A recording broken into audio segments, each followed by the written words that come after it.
साथ बड़े आजकल आप लोग ओबीसी ओबीसी का राग अलाप रहे हो। ये ओबीसी का नारा आपको दे दिया गया है और आप सोचते हो किसी से आपकी नैया पार हो जाएगी। हिमाचल प्रदेश में नड्डा का धुआंधार प्रचार। कुछ नहीं हुआ ओबीसी का, किसी ने नहीं पूछा ओबीसी, किसी ने उसकी चिंता नहीं की। 2024 चुनाव में ओबीसी करवाएंगे भाजपा को 400 पार। राजीव गांधी ने तो बस संसद में स्टेटमेंट दिया, न जात पे न पात पे, न जाति चलेगी न कोई पात चलेगा। मोदी के नाम का बार बार जिक्र। राहुल गांधी ने नारी लगाया था कि नहीं लगाया था? सब मोदी चोर है कहा था कि नहीं कहा था? मोदी जी ओबीसी नहीं है क्या? और मोदी जाति ओबीसी नहीं है क्या?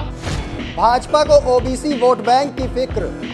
नमस्कार दोस्तों, आप देख रहे हैं समाचार फर्स्ट टू द पॉइंट। मैं हूं आपके साथ बालकृष्ण।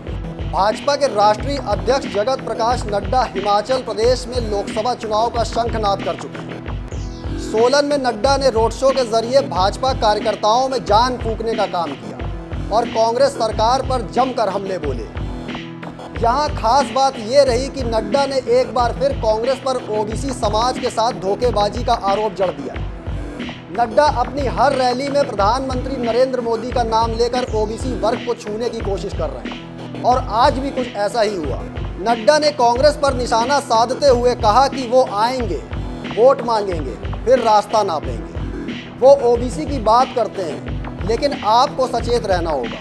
नड्डा आगे बोले, तीनों राज्यों मध्य प्रदेश, राजस्थान, छत्तीसगढ़ में कमल का फूल खिलने की सबसे बड़ी वजह यह है कि जनता का मोदी के प्रति अटूट विश्वास है। उन्होंने यहाँ ओबीसी को लेकर बने मंडल कमीशन तक का जिक्र कर दिया। आप खुद सुनिए। 1953 में काका कालेलकर की रिपोर्ट आई थी। जवाहरलाल नेहरू प्रधानमंत्री 1964 तक रहे। क्या किया उन्होंने काका कालेलकर रिपोर्ट का? धूल फाकती रही वो काका कालेलकर रिपोर्ट। कुछ नहीं हुआ ओबीसी का, किसी ने नहीं पूछा ओबीसी, किसी ने उसकी चिंता नहीं की। न्याय की बात करते हैं। मैं जानना चाहता हूं, मंडल कमीशन श्रीमती इंदिरा गांधी के टाइम पर आ गया था, राजीव गांधी के टाइम पर रहा, दिल्ली के अलमारियों में धूल फाकता रहा, आप उस पर बैठे रहे, आपने कभी उस पर चर्चा नहीं की, आपने कभी बात नहीं की। और राजीव गांधी ने तो बस संसद में स्टेटमेंट दिया, न जात पे न पात पे, न जाति चलेगी न कोई बात चलेगा। ये आपने स्टेटमेंट दिया और पार्लियामेंट के अंदर दिया, और आज आपके बेटे ओबीसी का नाम और ओबीसी को संवैधानिक दर्जा दिया तो किसी और ने नहीं दिया, नरेंद्र मोदी जी ने दिया। ये हमको न्याय की बात करते हैं। सबसे ज्यादा ओबीसी के एमपी हमारे, सबसे ज्यादा मंत्री ओबीसी के हमारे, सबसे ज्यादा गवर्नर ओबीसी हमारे, सब तरीके से ओबीसी की चिंता करने वाले हम। हमारी पार्टी आदरणीय मोदी जी के नेतृत्व में उनके विचार, उनकी सोच, उसके कारण वो सब कुछ हुआ। और ये सारी बातों को लेकर के आज आप ओबीसी के लिए चर्चा कर रहे हो। आपको ओबीसी में कोई भी दिलचस्पी नहीं है। आप बोलो, राहुल गांधी ने नारी लगाया था कि नहीं लगाया था?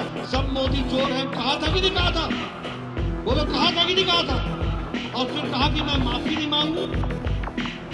मोदी जी ओबीसी नहीं है क्या? और मोदी जाति ओबीसी नहीं है क्या? आपको माफी मांगने में शर्म आई क्या? अब यहाँ सवाल ये है कि क्या भाजपा मोदी के नाम पर ओबीसी वर्ग को साधने की जुगत में है? क्या हिमाचल में ओबीसी वर्ग के भरोसे भाजपा चारों सीटें जीतने की तैयारी कर रही है? सवाल ये भी है कि क्या मोदी के नाम पर ही भाजपा के लिए ओबीसी फैक्टर काम कर जाएगा?